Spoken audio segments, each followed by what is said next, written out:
என்னம்மா நேத்தனமா சம்பளம் காசு கொடுத்தேன், இன்னைக்கு வந்துட்டு ஏதோ லோன் கட்டுறேன் காசு கேட்டுருக்கேன். அம்மா என்டெல்லாம் காசு கிடையாது, சும்மா விளையாட் பண்ணாம போமாட்டேன்.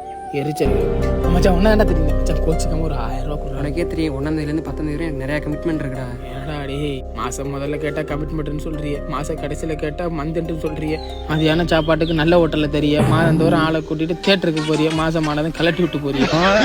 ஒண்ணுமே புரியலடா எனக்கு, ஒண்ணுமே புரியல. மச்சான் இங்கதான் இருக்கியா? உனக்கு இந்த உலகமே சுத்தி வரண்டா. உலகம் ஒரு உருண்டை தான்டா, ஆனதுக்காண்டி உருட்டுற அளவுக்குலாம் இல்லை. சரி மச்சான், ஒரு 100 ரூபா தான் ஜிபே பண்ணி விடுறேன். சொல்றேன். அப்ப நீயாவது 100 ரூபா அக்கௌண்ட் வந்தா மாத்தி விடுறா. என்கிட்ட அக்கௌண்டே இல்லடா.